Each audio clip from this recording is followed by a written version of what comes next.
I'd like to thank so much to Parmeet, Paige, and Sharon for having me speak today. A simple paradigm shift is all that it takes to change the course of your life forever. This is a quote by Jeff Spires. Raise your hand if you agree with that. Thank you. This is how I changed my life 180 degrees.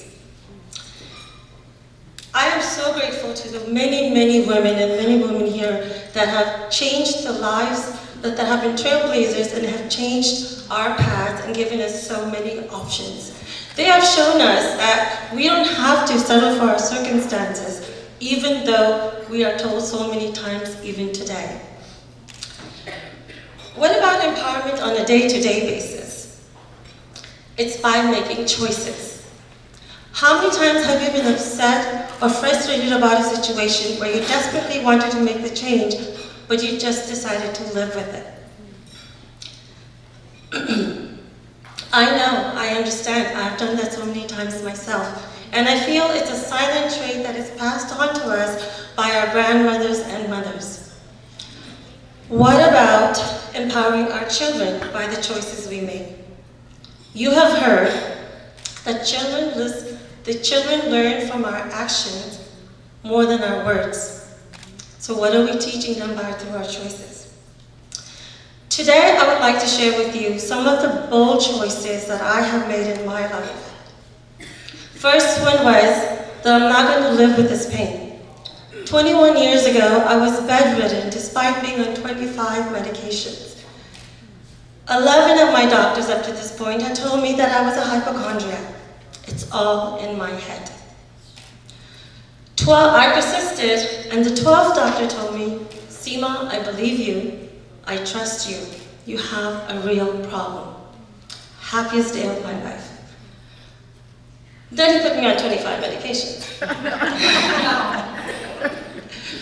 But my breaking point was, after I had my son, Aman, I became bedridden, and I couldn't hold him, I couldn't cuddle with him, I couldn't even nurse him.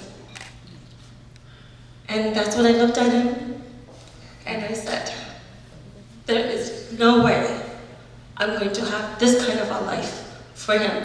This is not a way to live or bring a child into this world. That's when I started my journey of the 3 Gs.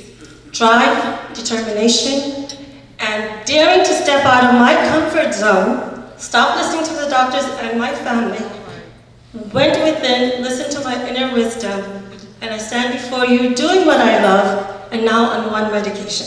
Woo! Thank you. Thank you. Thank you. The second bold choice was moving to India in 2003. Because I was raised here, my parents were dead against it. They said, no way. At that time, my kids were toddlers, and they said, let your husband Upendra go if he wants to, but you stay here. And I said, no way. This is his dream, and I'm going to support him. We decided to go for 6 months. When it turned into 10 years, I have no idea. But that was the best decision ever. My children have a strong bond with their family and cousins over there. They learned about the culture. The only way you can learn is by immersion. I could have never taught them that. And through our project management company, we were able to impact over 100,000 people. And for this, I supported my husband, and he received an award of excellence that only 5 people in the world had received. Wow. Thank you. Our story was showcased on all major medias, including CU Business on their Swadesh story. The third choice was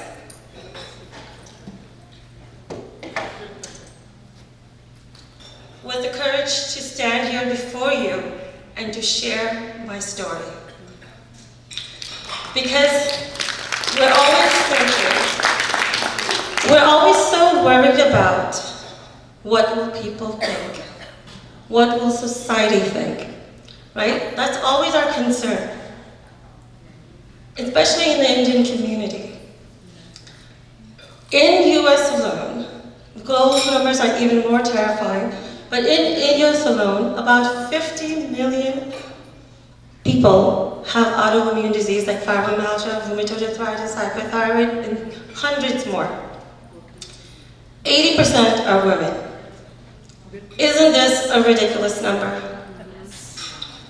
90% of it occurs because we are too busy selflessly taking care of everyone else and everyone else's needs, that we are not taking care of ourselves, not loving ourselves, and sometimes even ashamed to take care of ourselves, right?